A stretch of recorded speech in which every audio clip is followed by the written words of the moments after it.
Neon has two isotopes, neon has two isotopes. एक neon है 20 और एक नियॉन है 22। एटॉमिक वेट नियॉन का इतना है। Ratio of their relative abundance, average atomic मास है, वहां एवरेज नहीं लिखा है, लिख लेना एवरेज एटॉमिक मास।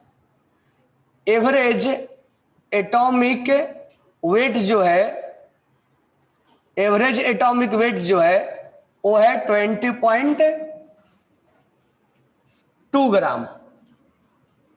अब रेशियो ऑफ देयर एबंडेंस, ये कितना परसेंट है और ये कितना परसेंट है, रेशियो निकालना है। हम जानते हैं कि एवरेज, लिखते चलो, average atomic weight, average atomic weight का जो वैल्यू होता है वो हम कैसे निकालते हैं, बताओ फॉर्मूला क्या होता है?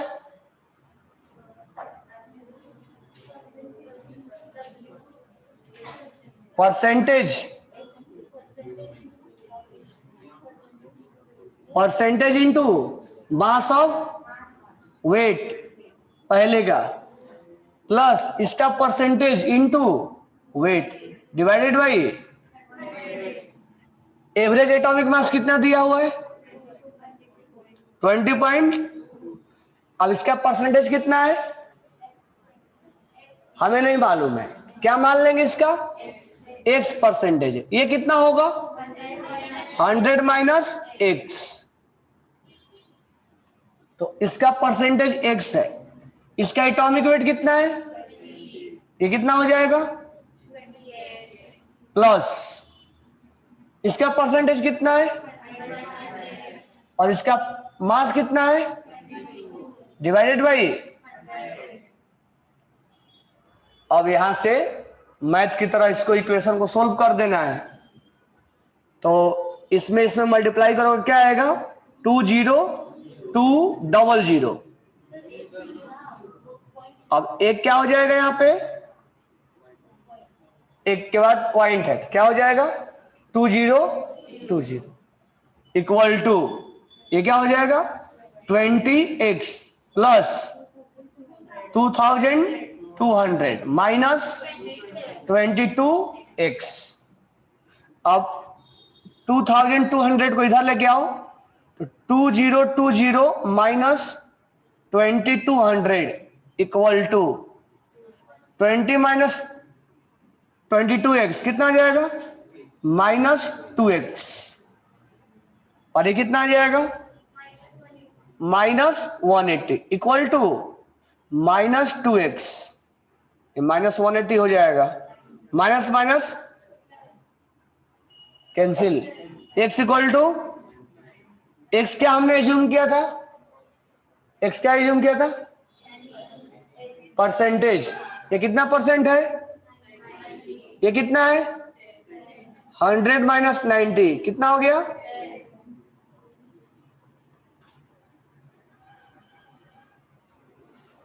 नोट डाउन कर लेना।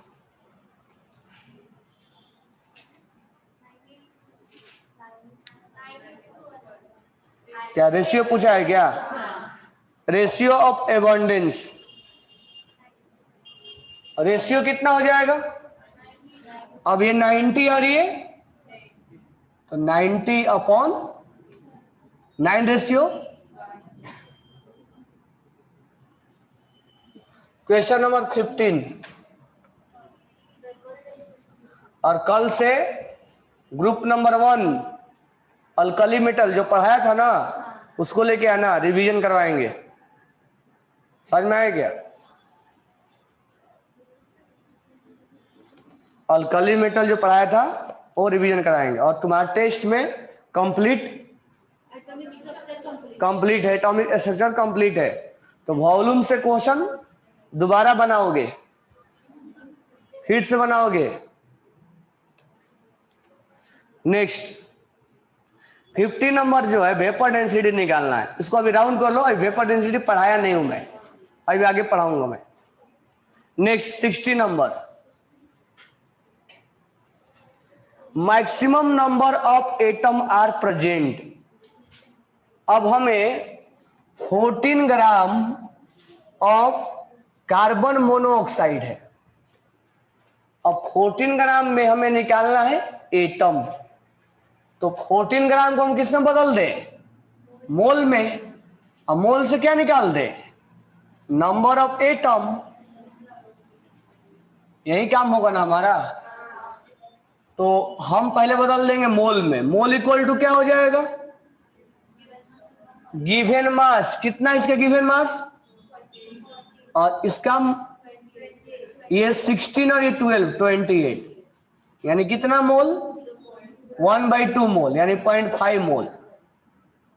यानी कार्बन मोनोऑक्साइड कितना मोल है? तो हम अगर 14 ग्राम नहीं बोले, 0.5 ग्राम बोले, बात एक ही है। अब मोल को बदल देना है किसमें? तो मोल को पहले बदलो मॉलिक्यूल्स में, क्योंकि ये एटम नहीं है, क्या है? मॉलिक्यूल्स। तो एक मोल में कितने मॉलिक्यूल्स? एक मोल में Na मॉलिक्यूल्स। तो हमें कितना में रिक्वायरमेंट है? 0.5। 1 मोल में Na मॉलिक्यूल्स। हमें रिक्वायरमेंट है 0.5 मोल में, तो कितना हो जाएगा? 0.5 Na। आगे इसको कैलकुलेट मत करो, इतना ही रहने दो। इतना क्या हो गया? मॉलिक्यूल्स। हमें एटम बोला गया है, तो हमने बदला किसमें? मॉलिक्यूल्स में। अब मॉलिक्यूल्स को किसमें बदलेंगे? एटम में। कैसे बदलेंगे? एक मोल में कितने एटम? 2 मोल एटम। 2 मोल एटम, यानी 2 Na। ऐसे लिख लो, 1 मॉलिक्यूल्स में कितने एटम? 1 मॉलिक्यूल्स में कितने एटम? 2। तो Na मॉलिक्यूल्स में, Na मॉलिक्यूल्स में 2 Na एटम। Na मॉलिक्यूल्स बोले तो 1 मोल मॉलिक्यूल्स में 2 Na एटम।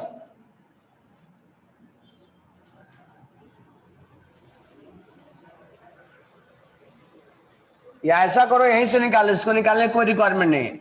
एक मॉलिक्यूल्स में 2 एटम, तो 0.5 Na में, 0.5 Na मॉलिक्यूल्स में 0.5 Na इंटू 2 हो गया, यानी 1 Na एटम। हमारा एटम में बदल गया। तो कैसे कैसे किया? ग्राम को बदला हमने मोल में, मोल को बदला हमने मॉलिक्यूल्स में, मॉलिक्यूल्स को बदला हमने एटम में।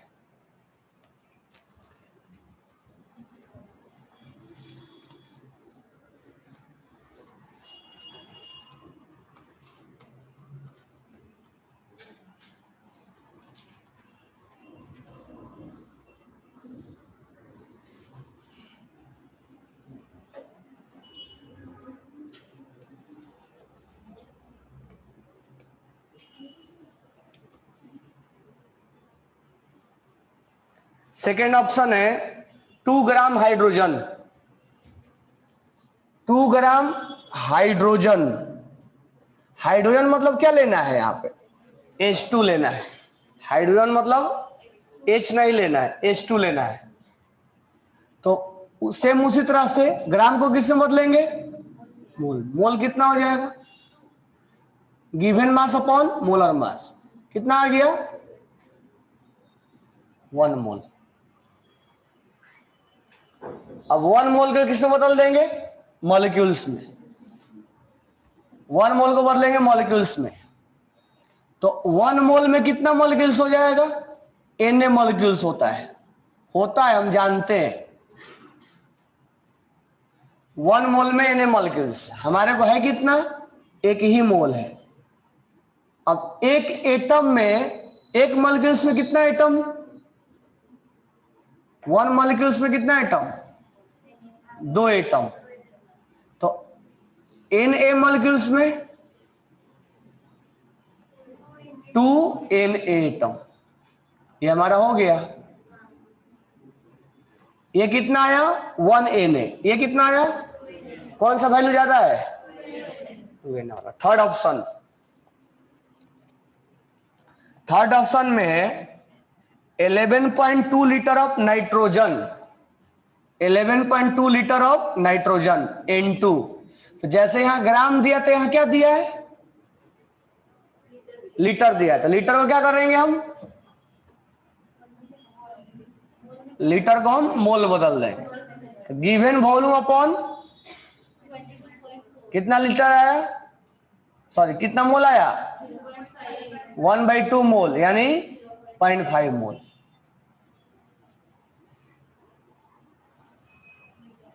अब हम बदलेंगे इसको मॉलिक्यूल्स में। एक मोल में कितने मॉलिक्यूल्स होता है Na मॉलिक्यूल्स। अब हमें कितना दिया गया है 0.5 मोल, यानी 0.5 मोल में कितना 0.5 Na मॉलिक्यूल्स, 0.5 Na मॉलिक्यूल्स। 1 मोल में Na मॉलिक्यूल्स तो 0.5 मोल में 0.5। अब हमें एटम में बदलना है। एक मॉलिक्यूल्स में कितने एटम, एक मॉलिक्यूल्स में 2 एटम। हमारे पास मॉलिक्यूल्स कितने हैं 0.5 Na, कितना हो जाएगा 0.5 Na इंटू 2, कितना आ गया 1 Na एटम।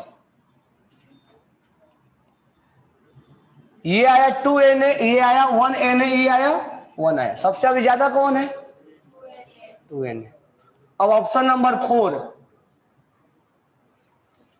ऑप्शन नंबर 4 में बोला है 1.5 gram of helium, 1.5 gram of helium.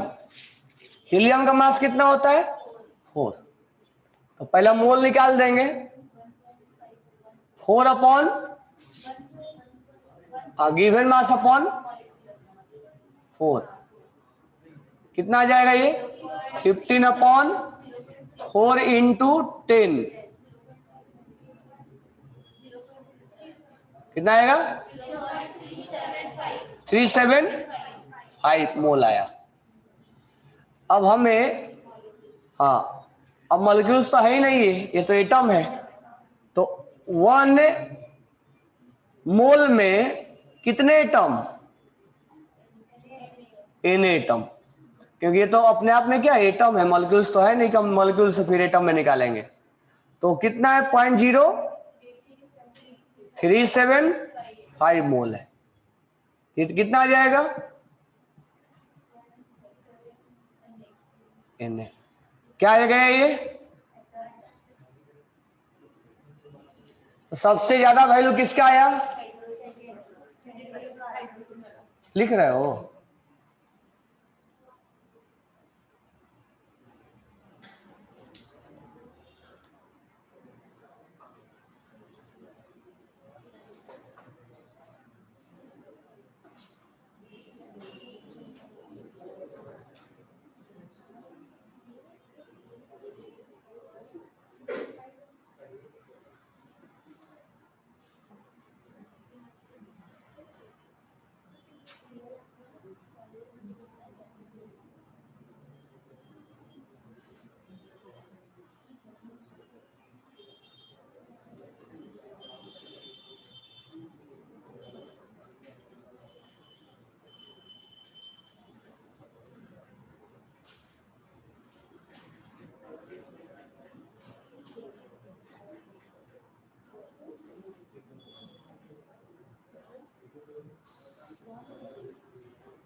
Next देखो,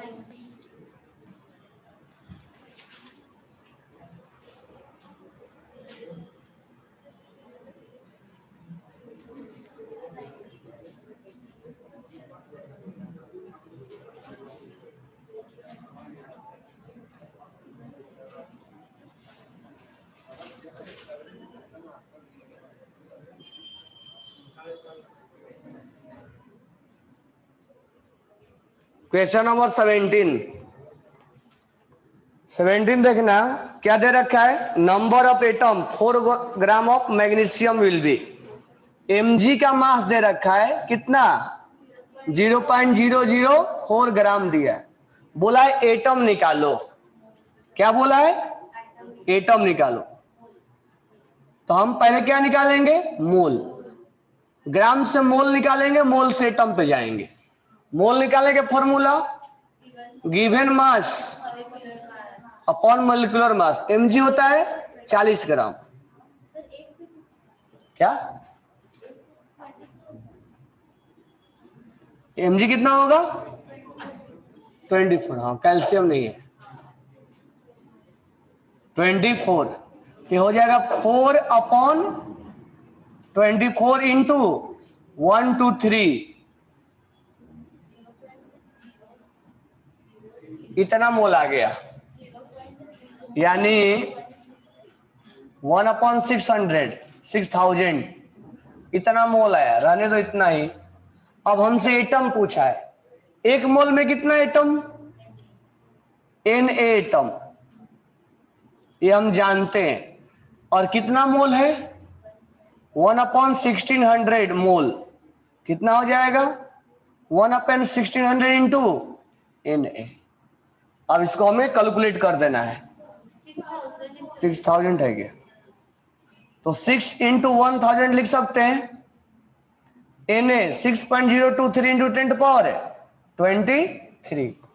अब इसको अगर डिवाइड करोगे तो ये लगभग 6 है, ये अप्रॉक्सिमेट ले लो 6 है, ये 6 से 6 क्या हो जाएगा, अब ये यहाँ 3 है और यहाँ 23 है, तो 3 से 3 कटेगा, कितना बचेगा, यही आंसर होगा, इसको हमने अप्रॉक्स मान लिया है।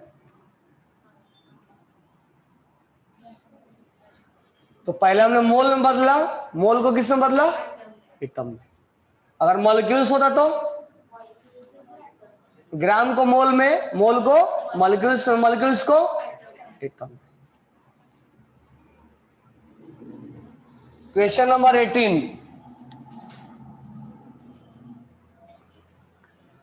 नंबर ऑफ एटम इन, फिर से एटम पूछा है 55.85 ग्राम ऑफ आयरन, तो फिर से हमें एटम पूछा है, तो हम पहले एटम निकालने के लिए क्या कर रहे हैं, mole, mole equal to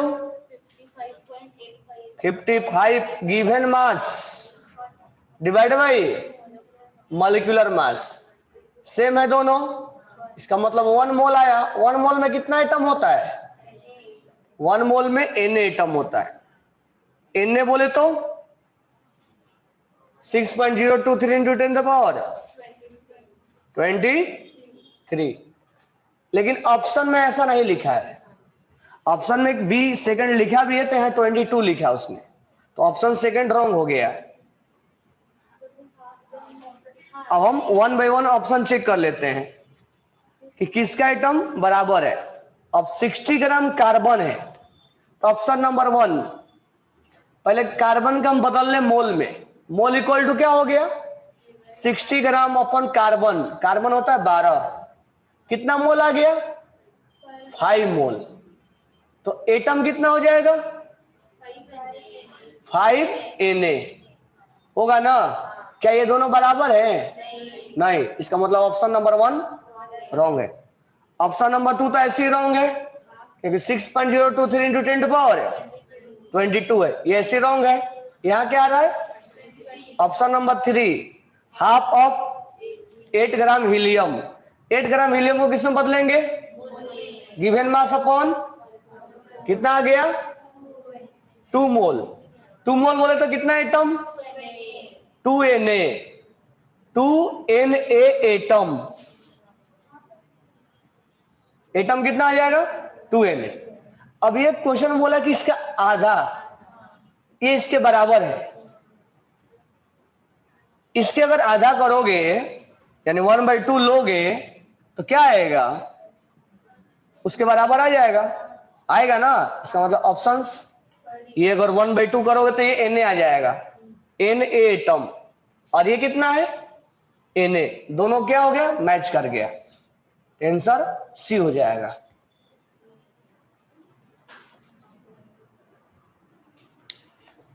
next question लिख रहे हो सारे question.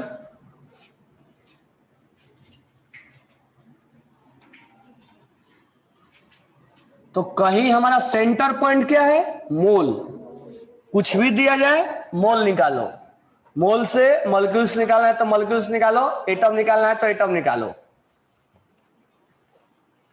Question number 19, total number of valence electron in 4.2 gram of nitride ions. Nitride ion किसको बोलते हैं? N-3। तो question number 19, nitride ions N-3। तो N-3 का वैलेंस इलेक्ट्रॉन, तो नाइट्रोजन के अंदर वैलेंस इलेक्ट्रॉन कितने होते हैं? 5 होता है ना, 5।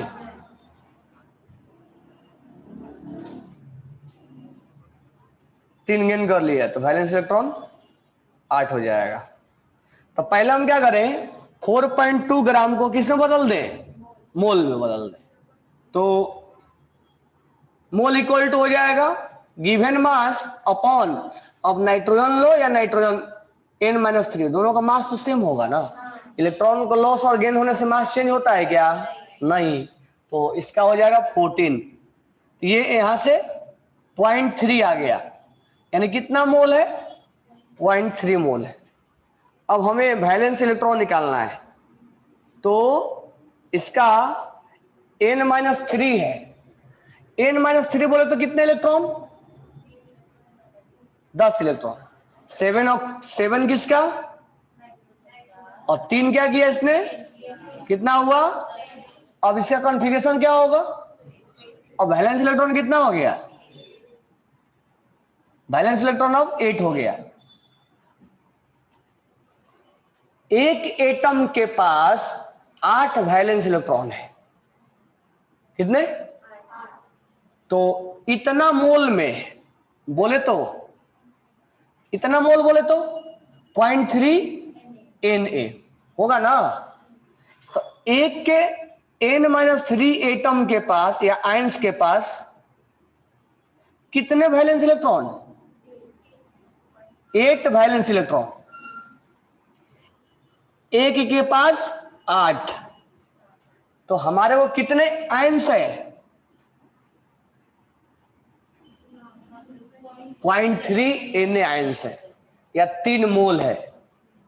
3 मोल बोले तो 0.3 Na। तो एक के पास 8, तो 0.3 Na के पास 0.3 इंटू 8 इंटू Na, यानी 2.4 Na। Na बोले तो मोल, और कुछ नहीं है, वो क्या है? मोल है। तो 2.4 Na हो जाएगा, आंसर सेकंड आएगा। क्या दिया सर? ये क्या समझ में आया?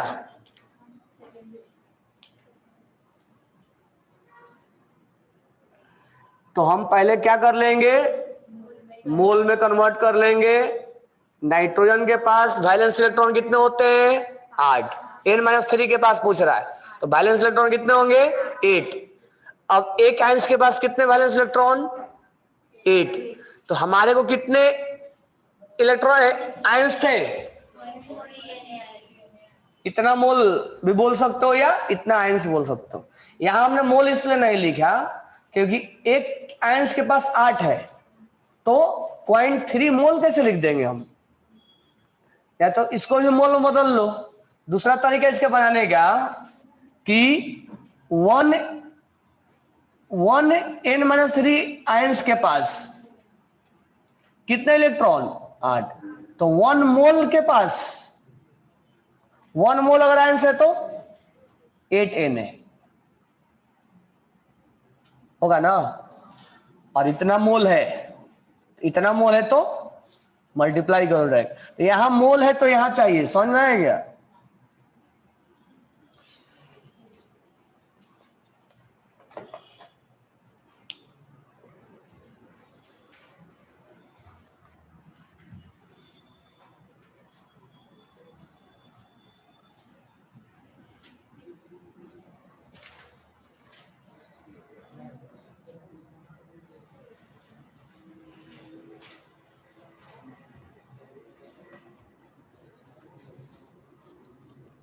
19। Question number 20, total number of weight of इतना मॉलिक्यूल्स ऑफ CuSO4.5H2O, CuSO4.5H2O। पहले तो इसका मास निकाल लेंगे। कॉपर का मास कितना होता है? 64, ऐसा 63.5 होता है। इसमें दिया है क्या? कुछ भी नहीं। सल्फर का मास कितना होता है? और ये 4 ऑक्सीजन है। और वाटर का मास कितना होता है? 16 इसका और 2 इसका, 18 इंटू कितना हो जाएगा? होगा ना? ये किसका है? ये किसका है? ये किसका है? ये किसका है? टोटल कितना हो गया? 4 10 9 15 15 21 3 24 1 25। सही है क्या? 9 6 15 15 3 18 18 3 18 2 20 4 24 1 25। सही है ना? 250 ग्राम आया इसका मास। इतना ग्राम अगर मास है तो कितने मॉलिक्यूल्स है? इतना ग्राम अगर मास है तो कितने मॉलिक्यूल्स है?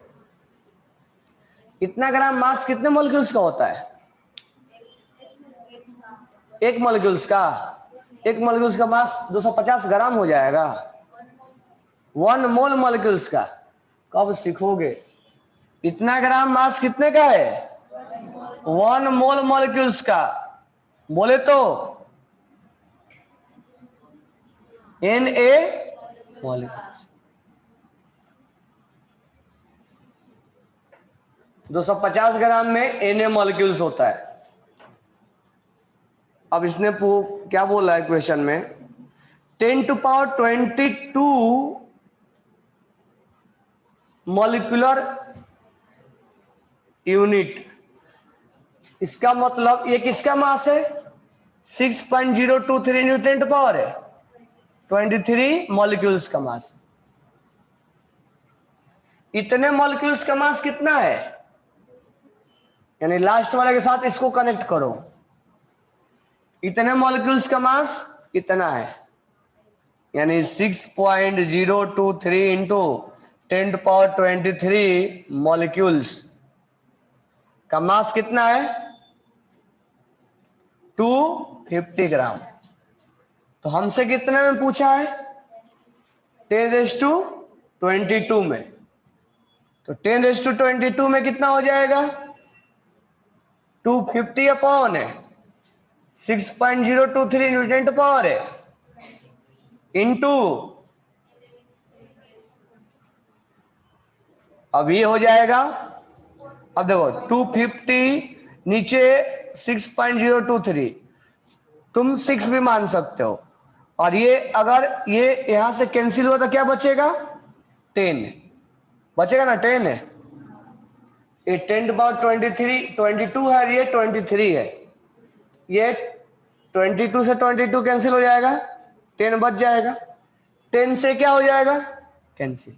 यानी 25 अपन क्या आ गया? 6.023, यानी 4 के आसपास, थोड़ा 4 से कम होगा।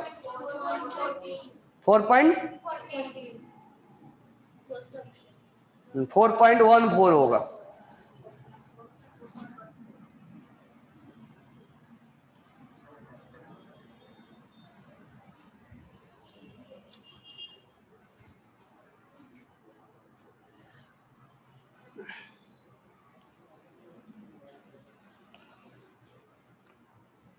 Question number 21, 8 gram of oxygen O2 has same molecules as. तो क्वेश्चन नंबर 21 में, हाँ क्या क्या हो रहा है? किसका? इतना ग्राम मास कितने का है? 1 मोल बोले तो तुम ऐसे बोलते ना 32 ग्राम जो है, 32 ग्राम। ऑक्सीजन का मास कितना होता है? कितने मॉलिक्यूल्स का मास है 32 ग्राम? कितने मोल का है? एक मोल में कितने मॉलिक्यूल्स? Na मॉलिक्यूल्स का मास 32 ग्राम है। ये जो 250 आया वो कितने का मास है? एक मोल या Na मॉलिक्यूल्स, या इतने मॉलिक्यूल्स अगर ये इतना नंबर में होगा तब इसका मास इतना आएगा 6.023 10⁻23 क्या आएगा? CuFeSO4.5H2O। इतना अगर CuSO4 इतना अगर होगा तब उसका मास 250 ग्राम होगा। क्या समझ में आया? उतना मॉलिक्यूल्स का मास है तब मास कितना आएगा? हमसे क्या पूछा है? हमसे पूछा इतना में बताओ, इतना में बताओ, तो हम बोलेंगे कि इतना का मास इतना है, तो इतना का मास कितना होगा? तो इतना कितना करते रह जाना है। इतना का मास इतना है तो इतना का मास कितना होगा? कैलकुलेट हो जाएगा। ये समझ में आया क्या? नॉर्मल सा क्वेश्चन है कि Na समझ में आ गया? नेक्स्ट क्लास में और डाउट बताते हैं, सारे क्वेश्चन करवा के मैं दे रहा हूं, ठीक है? अब तुम लोग पढ़ के आते नहीं, उसका कोई जवाब ही नहीं है।